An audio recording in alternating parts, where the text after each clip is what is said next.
की एक सोच थी।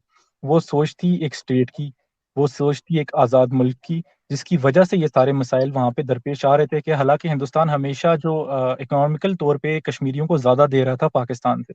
अब हमारी जो कुछ लोगों की सोच है कि जम्मू कश्मीर जो स्टेट थी, वो एक अलग एंटिटी थी, उससे पहले भी कश्मीरियत पहले प्रिवेल करती थी, वो एक अलग एंटिटी थी और हम अपनी जो अपने मुल्क का जो हक है जिसके ऊपर कब्ज़ा हुआ 3 रियासतों से, हम उसको वापस चाहते हैं। तो अब इससे पहले भी ये होता रहा कि जम्मू कश्मीर स्टेट बनने से पहले भी बहुत सारे ऑपरेसर्स आते रहे, 1580 से मेरे ख्याल से कश्मीर ऑपरेशन के अंदर ही रहा है, कभी एक के अंदर रहा, कभी दूसरे के अंदर रहा। तो वो भी ऐसी-ऐसी यहाँ पे हुकूमतें आई कि जिनका ज़वाल दुनिया में नामुमकिन था, जिनको लग ही नहीं रहा था कि इनका दुनिया में कभी ज़वाल होगा और इस तरह हिंदुस्तान अभी इस तरह की एक स्टेज पे पहुँचा है, चौथी बड़ी मईशत बना है, तो दुनिया को लग रहा है कि हिंदुस्तान का कोई ज़वाल नहीं है, तो इसलिए अब हमें एग्री कर देना चाहिए, हमें अपने स्टेट के क्वेश्चन को गिव अप कर देना चाहिए।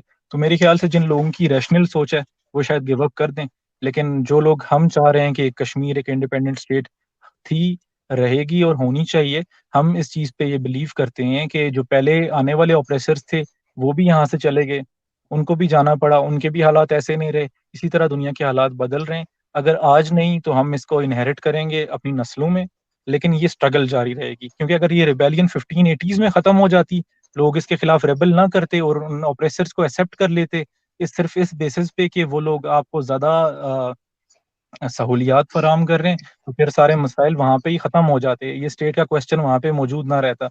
लेकिन अगर उन्होंने तस्लीम नहीं किया, तो हम भी इस चीज़ पे बज़िद भी हैं और हम इस चीज़ का हक भी रखते हैं कि हम इस चीज़ को तस्लीम नहीं करेंगे। जावेद साहब, आप इनकी बातों पे एग्री करते हैं या कोई इख्तलाफ है देखिए आपको इनकी उसामा बातों साहब, आप नहीं, मैं काफ़ी चीज़ों पे इत्तेफ़ाक करता हूँ, लेकिन इसके साथ मैं कुछ चीज़ों पे इख्तिलाफ़ भी रखता हूँ। वो ये है कि ये जो भी कोई भी इंसान है, देखो मैं समझता हूँ कि जो भी इंसान है वो अपनी प्रॉस्पेरिटी को अपने आप में वो एक सैटिस्फैक्शन फैक्टर लाने के लिए वो हमेशा एक डेवलपमेंट चाहता है कि मेरी डेवलपमेंट हो और मैं जहाँ रहता हूँ मेरी सराउंडिंग की डेवलपमेंट हो। तो मुझे लगता है कि हम जो मेरी जनरेशन है, हम लोगों ने 2019 के बाद कुछ चीज़ें ऐसी हुई जम्मू कश्मीर में, और मैं ये फेंकता नहीं हूँ। जब मैं अपनी बात रखता हूँ तो मैं बिल्कुल उस पे ठोस इक़दाम के साथ रखता हूँ।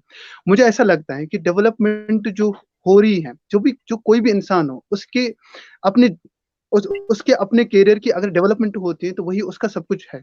इसी तरह जो हम कश्मीरियों की डेवलपमेंट हो रही है, जो यहाँ पे चीज़ें चेंज हो रही हैं, उस साइकोलॉजी उस वो जो हम पे एक वो डिप्रेशन का शिकार थे कश्मीरी लोग, जो हम जैसे कश्मीरी लोग थे, हमारी जनरेशन या मेरी पेरेंट की जनरेशन या उससे पहले जो 1947 से जो हम लोग डिप्रेशन का शिकार थे, वो उस डिप्रेशन से हम लोग अब निकल रहे हैं, क्योंकि अब जो है हर Kashmiri peace, prosperity and development की बात कर रहे हैं।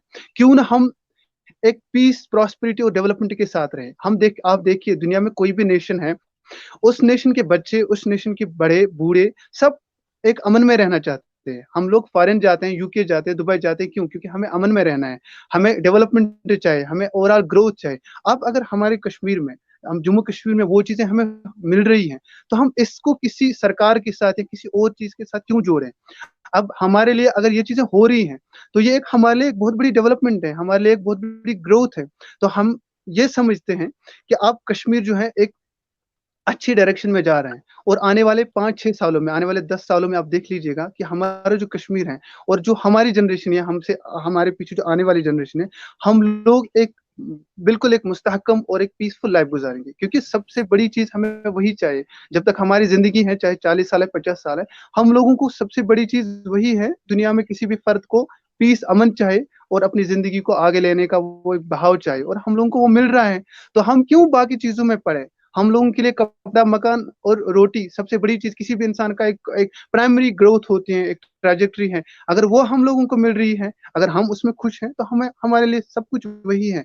अब हम थक चुके हैं वो चीज़ें करते-करते। देखिए पाकिस्तान ने हम लोगों का यूज़ किया, पाकिस्तान ने यूज़ किया, और पाकिस्तान भी हमसे क्या चाहता था? वो भी कश्मीर के लैंड को ही चाहता था। पाकिस्तान ने गन कल्चर, मैं ये बात यहाँ पे बड़ी ठोस इक़दाम के साथ रखता हूँ कि पाकिस्तान ने गन कल्चर को आम किया कश्मीर में, हमारी नौजवान नस्ल को तबाह किया।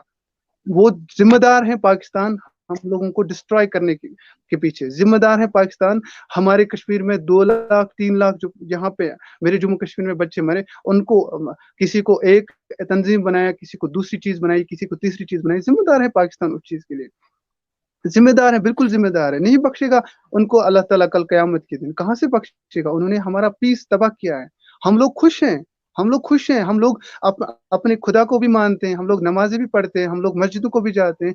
कुछ नहीं है, सोशल मीडिया पे लोग कुछ भी आके कुछ भी डालते हैं अपने इंटरेस्ट को, उनको इंटरेस्ट है और कुछ नहीं है।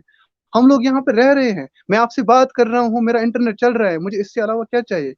जो इतना बड़ा वबाल बना हुआ था सोशल मीडिया पे कश्मीर में जी, वो भी नहीं है। आज भी लोग उठ के आते हैं सोशल मीडिया पे, कुछ भी बोल देते हैं। अरे आइए ना यहाँ पे, आप देखिए, आप कश्मीर की पीस प्रॉस्पेरिटी को देखिए। आप हमारे कश्मीर में लोग अब इंटरनेशनल फोरम पर जाके कंट्री को रिप्रेजेंट करते हैं। हमारे लिए वही सबसे बड़ी चीज है।